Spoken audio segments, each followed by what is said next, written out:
ख्वाब वो नहीं है जो आप सोते आंखों से देखते हो, ख्वाब वो है जो आप जागते हुए आंखों से देखते हो। वेरी गुड, क्लैप करिए इनके। कलाम साहब ने ये कहा कि ख्वाब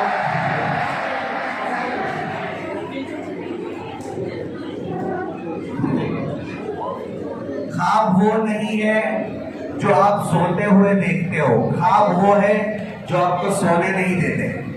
किसी चीज का ख्वाब आपने देखा तो आपको उस वक्त तक नींद नहीं आएगी जब तक आप उस ख्वाब को पूरा ना कर लो। आपने डॉक्टर बनने का ख्वाब देखा तो जब तक आप डॉक्टर नहीं बनेंगे आपको चैन की नींद नहीं आएगी।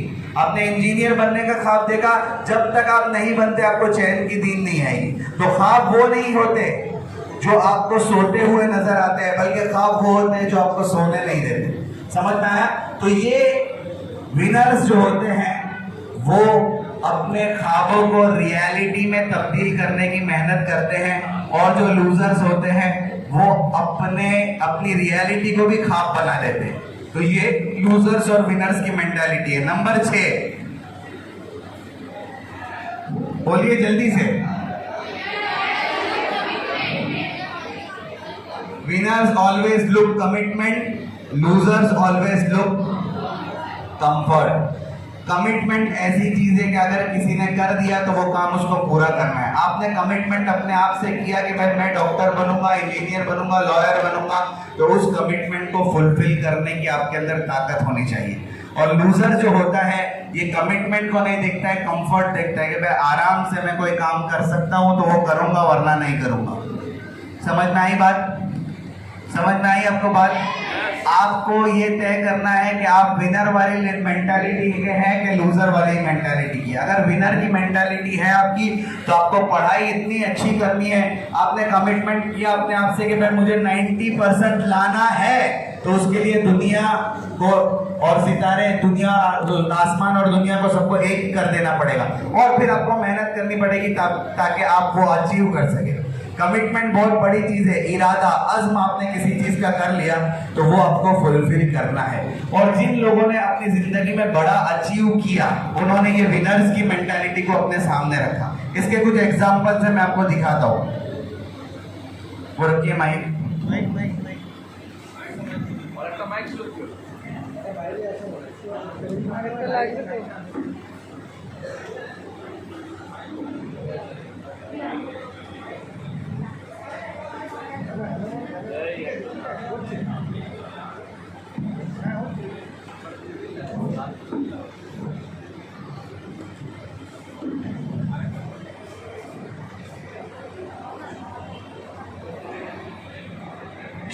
একটা মাইক তোমার কাছে আছে? একটা মাইক আছে তোমার কাছে?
समझ में आया कुछ? क्या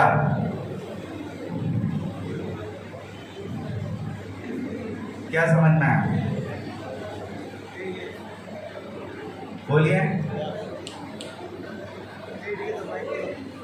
जिस आदमी की विनर्स वाली मेंटेलिटी होती है उसके पास चाहे हाथ हो या ना हो, पैर हो या ना हो, उसका अज़्म, हौसला, कॉन्फिडेंस का लेवल अगर बुलंद होता है वो दुनिया में कुछ भी कर सकता है। आपने देखा ये आदमी हम लोगों की जो फील्ड है, मोटिवेशनल फील्ड का किंग है ये आदमी। निक व्यूजिसिक इसका नाम है। मोटिवेशनल फील्ड का किंग है ये आदमी। दुनिया के बेस्ट मोटिवेशनल स्पीकर्स अगर आप सर्च करेंगे उसमें से इसका नाम टॉप पे आएगा। लेकिन आदमी का हाथ भी नहीं है, पैर भी नहीं है, सिर्फ क्या है, अज़्म और हौसला है कि मैं दुनिया को कुछ चीज दे सकता हूं। समझ में आई बात? अगर ये हौसला आपके पास है, विनर्स वाली मेंटालिटी आपके पास है, दूसरी चीज आपके पास हो या ना हो, आप कामयाब हो जाएंगे। आपको अल्लाह तबारक व तआला ने हाथ भी दिया है, पैर भी दिए हैं, दुनिया जो चीजें जिसमें होनी चाहिए वो सब सही सालिम दी है। फिर आपके पास कोई ऐसी चीज नहीं है जो आपको कामयाबी से रोक सके। अगर ये आदमी बगैर हाथ और पैर के क्या क्या कर सकता है देखा ना, और भी इसके वीडियोस है। ये हॉर्स राइडिंग भी करता है। हॉर्स राइडिंग, पैर और हाथ नहीं है, हॉर्स राइडिंग करता है, स्विमिंग करता है, बोटिंग करता है, गोल्फ खेलता है।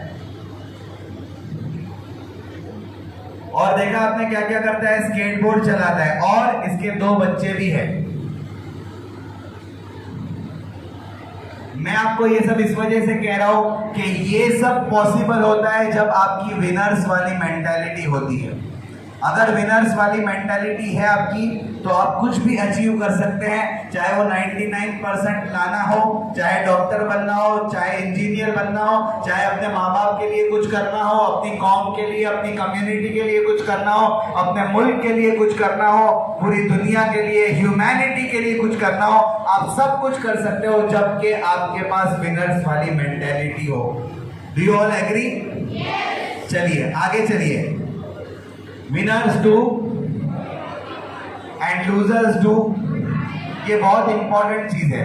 आप किसी भी काम को उस वक्त तक टालते रहते हैं जबकि वो अर्जेंट नहीं बन जाता है, और विनर्स इस बात पे फोकस करते हैं कि जो काम जरूरी है, इंपॉर्टेंट है, उसको अभी के अभी करो, चाहे कितना ही लेट हो जाए, आज के काम को कल पर मत डालो। ये विनर्स की मेंटालिटी होती है कि वो हमेशा इंपॉर्टेंट वर्क्स के ऊपर फोकस करते हैं, और जो लूजर्स होते हैं वो हमेशा अर्जेंट वर्क के ऊपर फोकस करते हैं। अब आपको डिसाइड करना है कि आपकी लाइफ में कौन सा काम इंपॉर्टेंट है जिसको आपको फौरन करना पड़ेगा, वरना आप अगर उस काम को अर्जेंट होने तक डिले करेंगे तो जरूरी नहीं है कि हर अर्जेंट काम आप टाइम पे कर लो। काम अर्जेंट हो गया, और अर्जेंट होने के बाद बहुत सारी मर्तबा ऐसा होता है कि उस काम में इतने प्रॉब्लम्स हो जाते हैं कि आप उस काम को अब कर नहीं पाते क्योंकि अर्जेंट काम को आपने डिले किया। Are you getting the point? तो अब आपको डिसाइड करना है कि आपकी लाइफ में कौन से काम है जो इम्पोर्टेंट है, जो आपको पहले करने हैं, और कौन से काम ऐसे हैं जिसको आप बाद में कर सकते हो। ये आपको डिसाइड करना है। आगे चलिए।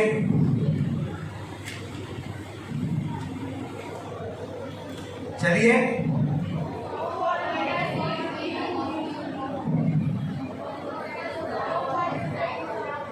नो, ये लफ्ज बार बार सुनते आप। नो, टीचर ने आपको कह दिया कि no you can't do it, तो आपने सोचा कि नो, टीचर ने बोल दिया, खत्म हो गई बात। लेकिन जो विनर्स वाली मेंटालिटी रखता है वो कहता है कि किसी ने मुझे नो कहा कि तू ये नहीं कर सकता है, तो it is a new opportunity for me, मैं उसको करके दिखाऊंगा।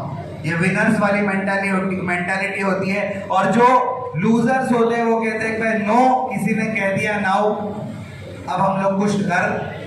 समझ में आ गई बात? तो आपको डिसाइड करना है कि विनर्स वाली मेंटालिटी में कोई अगर आपको नो कहता है, देखिए नो कहना ऐसा है जैसा कि आपको किसी ने कोई चैलेंज दिया कि भाई नहीं, तू ये नहीं कर सकता है। अब आप उस चैलेंज को पॉजिटिव वे में लीजिए और ये कहिए कि इस आदमी ने मुझे कहा कि ये काम मैं नहीं कर सकता हूँ, तो मैं उसको करके दिखाऊंगा और बहुत अच्छे तरीके से करके दिखाऊंगा। अगर आपकी विनर्स वाली मेंटालिटी है तो नो आपके लिए न्यू अपॉर्चुनिटी है, और अगर लूजर्स वाली मेंटालिटी है तो नो का मतलब आपके लिए है कि नाउ ओवर, अब मैं नहीं कर सकता हूँ, कुछ भी नहीं हो सकता है। आगे चलिए। 9, जोर से बोलिए।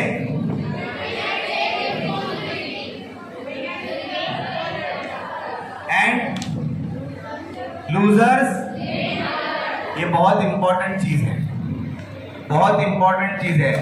विनर्स का मतलब ऐसा होता है कि उनसे गलतियां भी होती है, उनसे भूल भी होती है, उनसे चूक होती है, उनसे लग्जिशें होती है, बहुत सारे काम विनर्स से भी गलत होते हैं। लेकिन जब उनसे कोई गलती हो जाती है तो वो रिस्पॉन्सिबिलिटी लेते हैं कि हाँ मेरे से गलती हो गई, ये काम मुझसे गलत हो गया, दूसरी बार मैं इस बात की कोशिश करूंगा कि ये काम मैं सही करूं।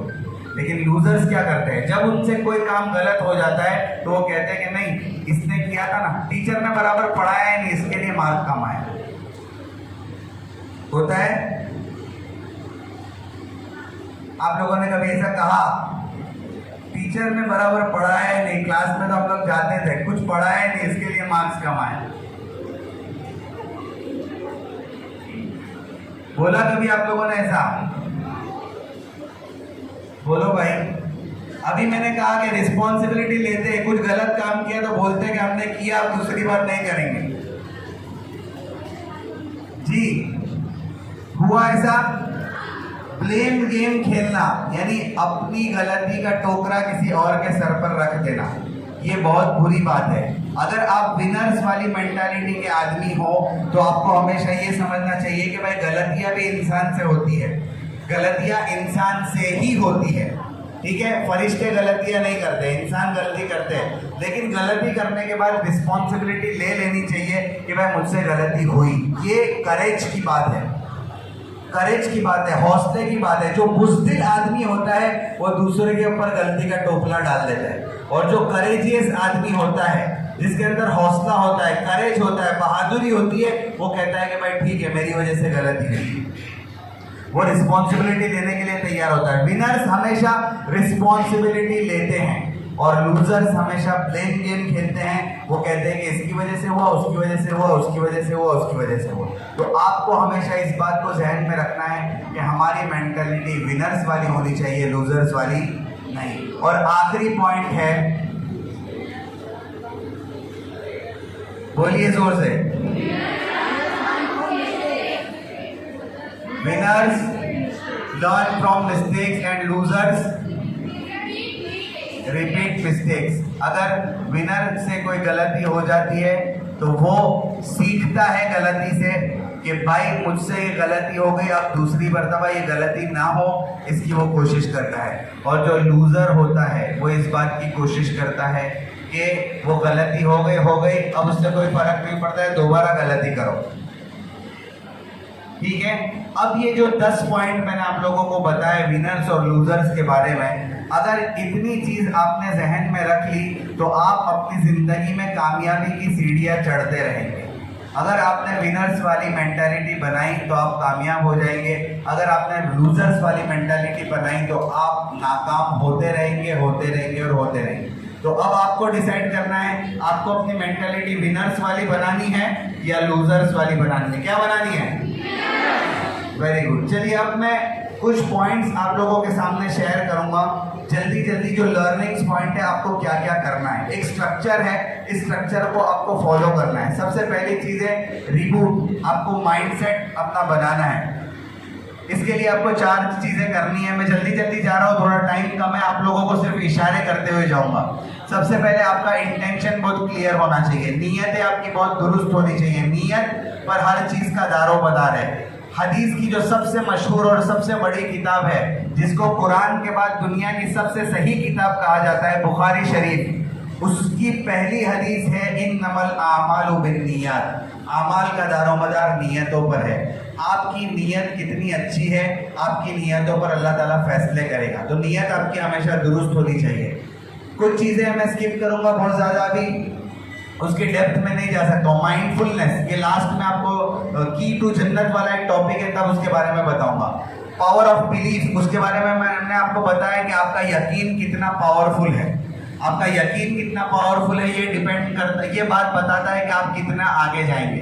देखिए यकीन एक ऐसी चीज़ है, आप उसको बचपन से मजबूत कर सकते हैं। अगर आपका बिलीफ सिस्टम अच्छा काम नहीं कर रहा है तो आप बहुत ज़्यादा काम नहीं कर सकते। आपने एक स्टोरी सुनी है बेबी एलिफेंट की। बेबी एलिफेंट, एक आदमी होता है, वो सर्कस के हाथियों को कुछ बांधा हुआ होता है, उसके पास से गुजरता है तो वो देखता है बहुत बड़ा हाथी है और उसको बहुत पतली जंजीर के साथ बांधा है।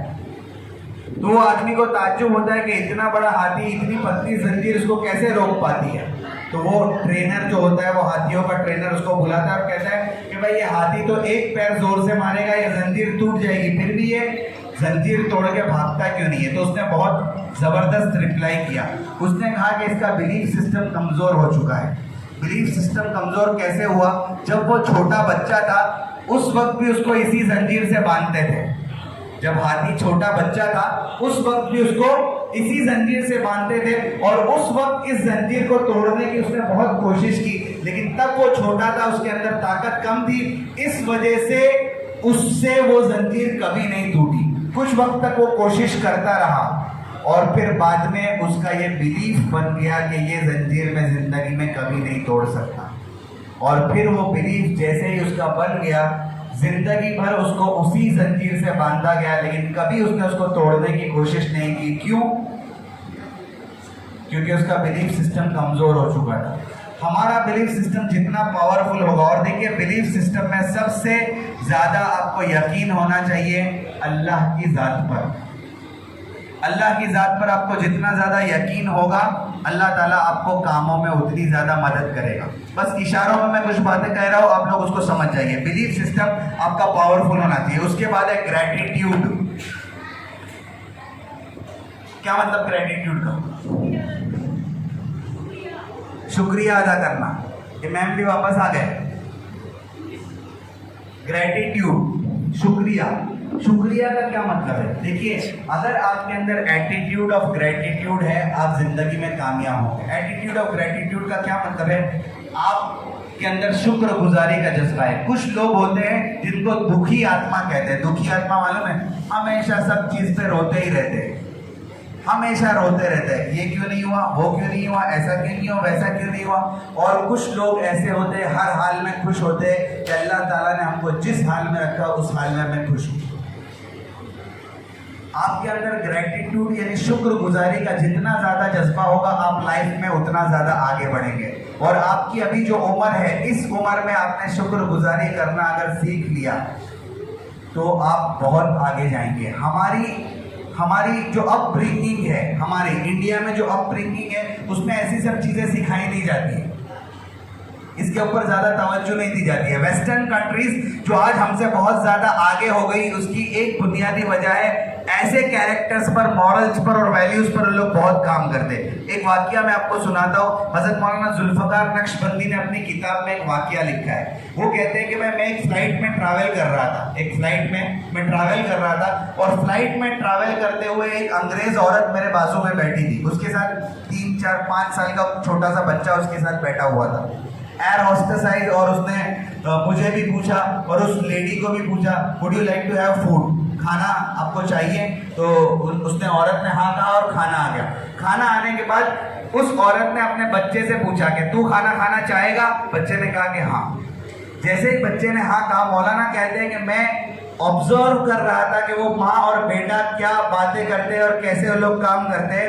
मौलाना ने कहा कि उस औरत ने उस बच्चे को खाना शुरू किया, खाना खिलाना शुरू किया और एक एक लुकमा बनाकर वो उस बच्चे के मुंह में डाल रही थी। मौलाना कहते हैं मैंने काउंट किया कि पहला लुकमा जैसे ही माँ ने उस बच्चे के मुंह में डाला, उस माँ ने बच्चे को कहा से थैंक यू। क्या कहा? से थैंक यू, यानी मैं तुझे खाना खिला रही हूँ, तू मेरा शुक्रिया अदा कर। मौलाना कहते हैं 33 लुकमे, 33 लुकमे उस माँ ने उस बच्चे को खिलाए और हर लुकमे पे थैंक यू कहलवाया, हर लुकमे पर थैंक यू कहलवाया। यानी एक लुकमा देती थी और कहती थी से थैंक यू और बच्चा थैंक यू कहता था। फिर दूसरा लुकमा देती थी, कहती थी से थैंक यू और बच्चा थैंक यू कहता था। मौलाना कहते हैं मेरी आंखों से आंसू निकल गए और मुझे अल्लाह के रसूल की हदीस याद आ गई, जिसमें अल्लाह के रसूल फरमाते हैं मन लम यशकुरिन्नास लम यशकुरिल्लाह। जो लोगों का शुक्रिया अदा करना नहीं जानता, वो कभी अल्लाह का शुक्रिया अदा नहीं कर सकता। ये हमारी तालीम थी, लेकिन हमने उसको छोड़ दिया और गैरों ने उसको अपना लिया। इस वजह से आज वो उरूज पर है और हम ज़वाल की तरफ जा रहे हैं। Are you getting the point? ये ग्रेटिट्यूड का जज्बा अगर हमारे अंदर पैदा हो गया, हम दुनिया में बड़े बड़े काम कर सकते हैं। कुछ स्ट्रक्चर्ड बातें मैं आपके सामने कह रहा हूँ जल्दी जल्दी, पता नहीं आपके उम्र के लेवल के हिसाब से वो बराबर है या नहीं, लेकिन मैंने देखा कि आप लोगों के अंदर कुछ मैच्योरिटी का लेवल है, इस वजह से मैं आप लोगों के सामने ये चीजें शेयर कर रहा हूँ। एम आई राइट और रॉन्ग? मतलब आप मैच्योरिटी का लेवल है आपके अंदर? टेस्ट करो।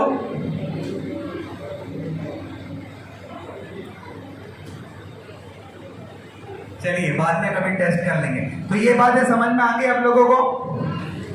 नेक्स्ट आपका फोकस। फोकस में भी बहुत सारी चीजें, vision board, time management, optimism, myth of multitasking, बहुत सारी चीजें। इसमें से दो चीजें मैं आपको बताता हूं, अभी टाइम नहीं है इसलिए सिर्फ दो चीजें। एक है विजन बोर्ड। आपके पास अपना विजन बोर्ड होना चाहिए। किसी ने सुना इससे पहले विजन बोर्ड के बारे में? क्या है? आपने बनाया आपका विजन बोर्ड? कहाँ है? माइक में है? माइंड में है विजन बोर्ड। विजन बोर्ड का मतलब है जो नजर आना चाहिए।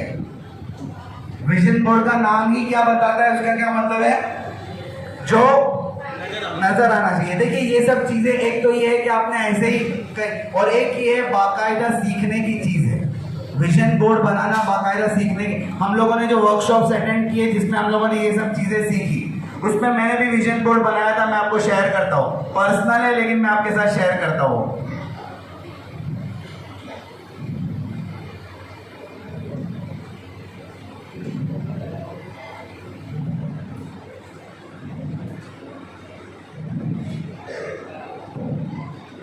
ये मेरा विजन बोर्ड है जो मैंने बनाया था। देख रहे हैं आप लोग इसमें क्या क्या चीजें हैं? मैं आपको ये एग्जांपल दे रहा हूं ताकि अभी आज रात में आप घर पे जाकर अपना अपना विजन बोर्ड बनाएंगे। सोएंगे नहीं जब तक आपका विजन बोर्ड बनेगा। सब रेडी है? बनाएंगे सब इंशाल्लाह। अपना विजन बोर्ड बनाकर ही आज आप सोएंगे। विजन बोर्ड में देखिए क्या क्या चीजें होनी चाहिए। आपको क्या क्या चीजें दिखती है?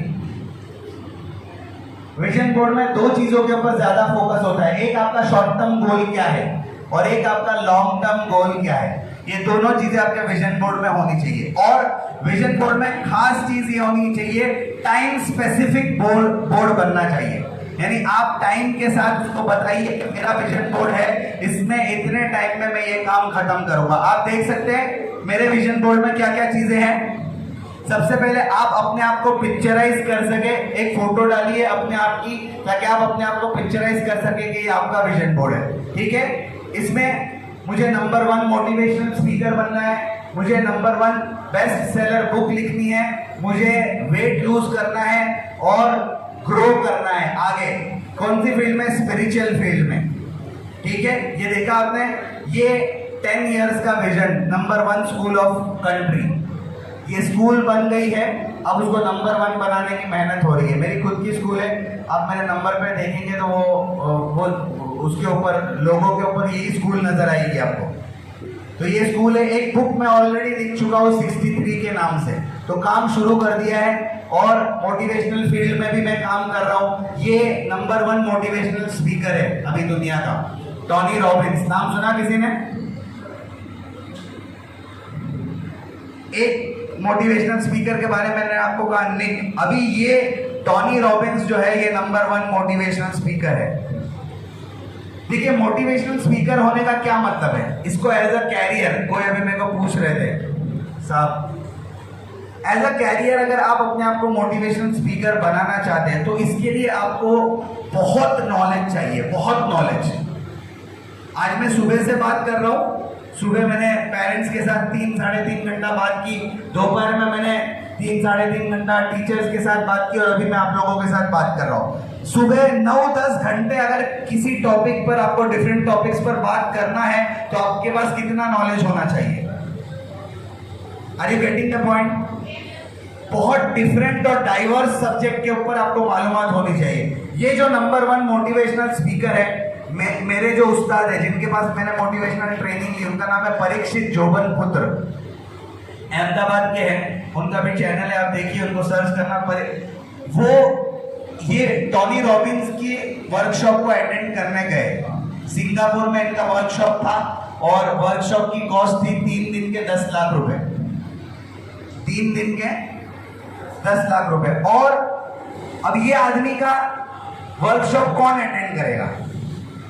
ये अगर मोटिवेशनल स्पीकर है तो दुनिया के बेस्ट मोटिवेशनल स्पीकर्स इनके प्रोग्राम्स को अटेंड करने जाते हैं। समझ में आया? 2,500 से 3,000 का मजमा था जो सिंगापुर में इनके प्रोग्राम को अटेंड करने गए थे, जिसमें हमारे सर भी गए थे। तो वो हमको बता रहे थे आने के बाद कि जब मैं उनका प्रोग्राम अटेंड करने गया तो टोनी रॉबिन्स के बारे में बहुत सारी चीजें सुनी थी। इनकी बुक भी है बहुत अच्छी जिसका नाम है अवेकन द जायंट विदिन। इनकी बुक है टोनी रॉबिन्स की, अवेकन द जायंट विदिन। अपने अंदर के राक्षस को जगाओ, अपने अंदर के भूत को जगाओ ताकि आप काम कर सको बड़ा। तो उन्होंने, हमारे सर ने जाने के बाद ये बात बताई कि जब हमने टोनी रॉबिन्स को सुनना शुरू किया, 3 दिन का सेशन था, 3 दिन का सेशन। 3 दिन के सेशन में 12 बजे आफ्टरनून में ये बात करना शुरू करते थे, रात को 12 बजे तक कंटिन्यूस बात करते थे। 12 आवर्स, 12 बजे बात शुरू करते थे, 12 बजे तक बात कंटिन्यू करते थे।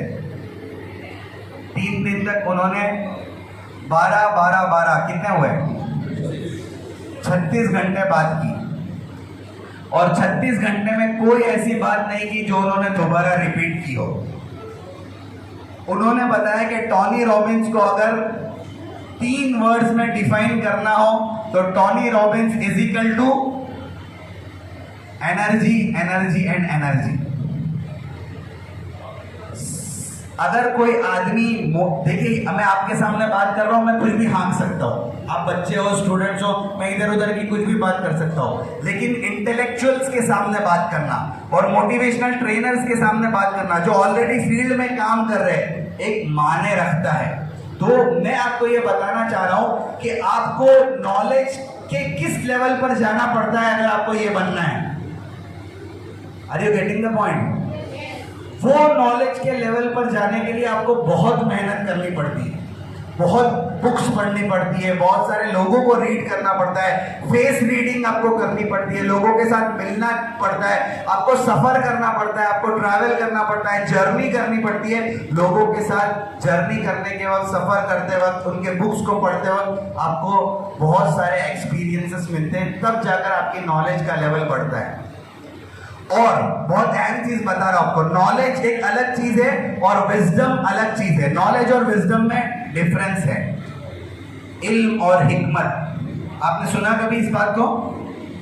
नॉलेज और विजडम पहली बार सुना? इल्म और हिकमत पहले कभी सुना आपने? बोलो भाई, थक गए? इतना सब बोल रहे हो आप लोग तो थक गए होंगे जी। नॉलेज और हिकमत, इल्म और हिकमत कभी सुना आपने? दोनों अलग अलग चीजें हैं। नॉलेज को गेन किया जाता है, विजडम एक्सपीरियंस से हासिल होती है। और एक बहुत अच्छा कोट है, पता नहीं आप लोगों ने सुना कि नहीं। Knowledge is knowing tomato is a fruit, wisdom is not putting it into a fruit salad.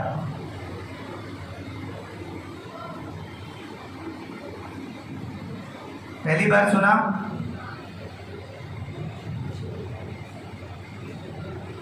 क्या मतलब? Knowledge is knowing tomato is a fruit, wisdom is not putting it into a fruit salad.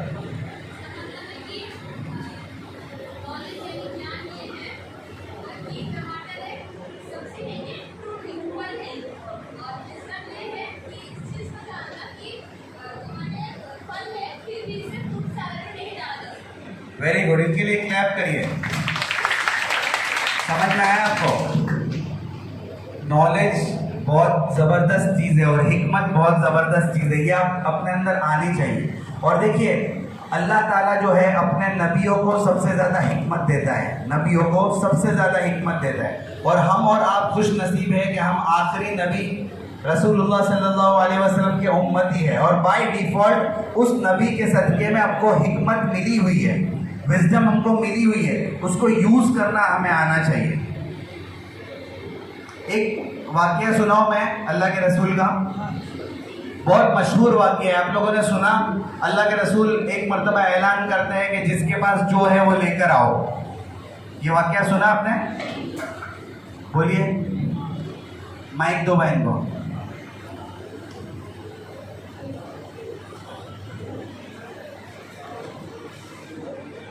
जी, तो ये किसी जंग के वक्त था, तो बहुत ही ज़्यादा भारी जंग थी और मौसम भी बहुत गर्म था। तो नबी सल्लल्लाहु अलैहि वसल्लम ने सभी को ऐलान कर दिया कि जिसके पास जो है वो लेके आइए। तो उमर रज़ियल्लाहु अन्हु हमेशा अबू बकर रज़ियल्लाहु अन्हु से उनके पास जो नेकी का जज्बा था कि मुझे उनसे नेकी में आगे बढ़ना है। तो उमर रज़ियल्लाहु अन्हु ने सोचा कि इस वक्त मेरे पास बहुत सामान है, तो मैं इस दफ़ा अबू बकर रज़ियल्लाहु अन्हु को हरा दूंगा, क्योंकि मेरे पास बहुत ज़्यादा माल है तो मैं ज़्यादा लेके जाऊंगा। तो नबी सल्लल्लाहु अलैहि वसल्लम के पास जब अबू बकर रज़ियल्लाहु अन्हु और उमर रज़ियल्लाहु अन्हु दोनों ही माल लेकर गए, तो नबी सल्लल्लाहु अलैहि वसल्लम ने ये सवाल नहीं पूछा कि कितना लाए हो, उन्होंने ये सवाल पूछा कि कितना रख के आए हो।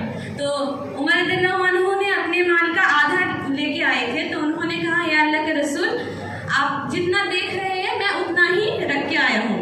तो अबू बकर रज़ियल्लाहु अन्हु से जब पूछा गया तो उन्होंने जवाब दिया कि मैं अल्लाह और अपने रसूल को रख कर आया हूँ, यानी उनके पास जो था वो सभी लेकर आ गए।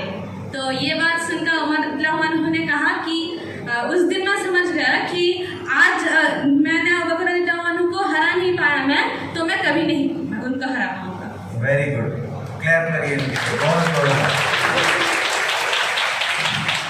एक है स्टोरी को नरेट करना और एक है स्टोरी को ऐसे नरेट करना कि किसी की मतलब ये है कि इसमें हो सकता था कि इन्होंने स्टोरी ऐसे नरेट की होती कि हज़रत उमर की शान में, हज़रत अबू बकर की शान में कोई गुस्ताखी हो जाती, लेकिन इन्होंने इतनी बेहतरीन अंदाज से स्टोरी को नरेट किया कि बिल्कुल उन्होंने बैलेंस करके, वेरी गुड। वापस एक बात कहते हैं, चलिए, क्या स्टोरी का मॉरल क्या है? क्या समझ में आया आपको स्टोरी से?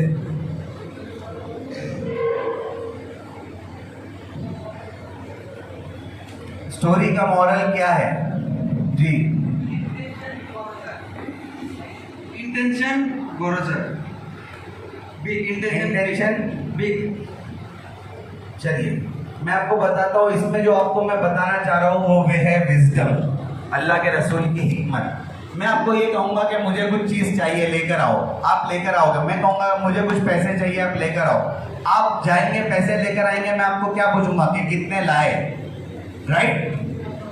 अब देखिए, क्वेश्चन के पूरे तरीके को चेंज कर देना, एक एक क्वेश्चन सवाल और एक सवाल के पूरे तरीके को चेंज करना। सवाल जो होना चाहिए था उसके अलावा सवाल इस तरीके से करना कि दूध का दूध और पानी का पानी हो जाए। अल्लाह के रसूल सल्लल्लाहु अलैहि वसल्लम यहाँ पर दूध का दूध और पानी का पानी करना चाहते थे। हजरत उमर कितना लेकर आए? अपने माल का आधा। और हजरत अबू बकर क्या लेकर आए? अपने माल का पूरा। हजरत उमर आधा लेकर आए और हजरत अबू बकर, तो किसकी कुर्बानी ज्यादा है? लेकिन अगर अल्लाह के रसूल ये सवाल करते कि तुम क्या लेकर आए, तुम क्या लेकर आए, तो दूध का दूध और पानी का पानी नहीं होता। क्यों? क्योंकि अगर हजरत उमर के घर पे फॉर एग्जाम्पल 10,000 रुपए थे, 10,000 दिरहम या 10,000 दीनार जो उस जमाने में चलते थे, अगर हजरत उमर के घर पर 10,000 दिरहम थे तो हजरत उमर आधा लाए तो कितना लेकर आए? 5,000। और हजरत अबू बकर के घर पे 3,000 थे, कितने थे? तो हजरत अबू बकर अगर पूरा लेकर आए तो कितना लेकर आए? कितना लेकर आए?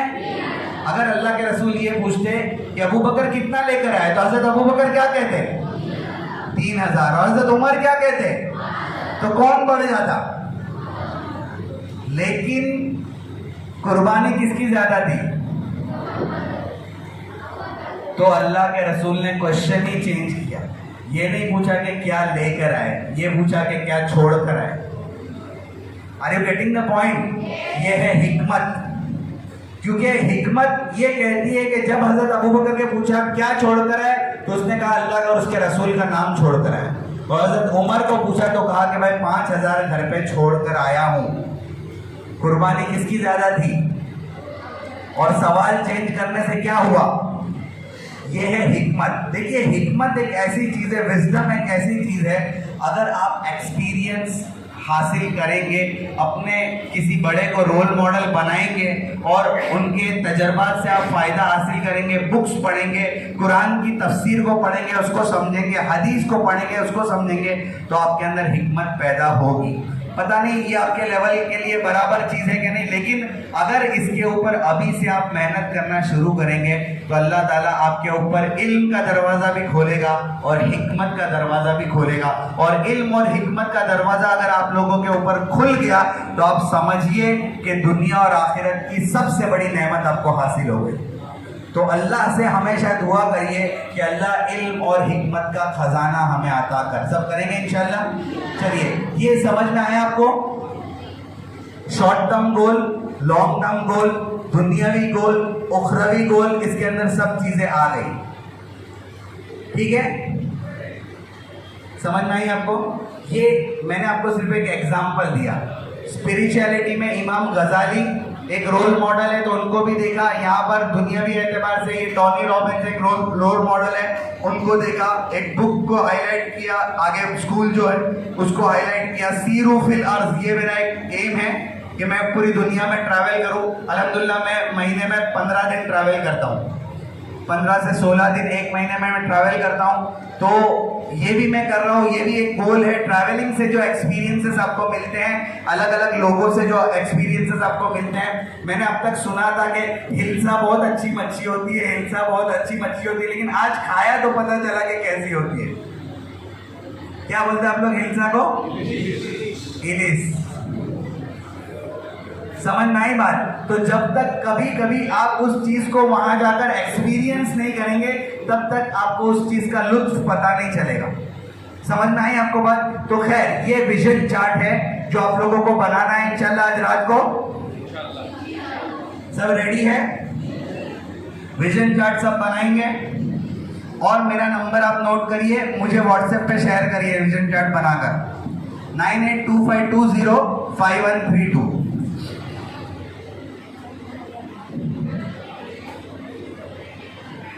जिसका विजन चार्ट सबसे अच्छा होगा मैं अपनी बुक 63 उसको सेंड करूंगा, लेकिन वो अच्छा होना चाहिए। 98। सर नंबर रिपीट कीजिए एक बार, आपका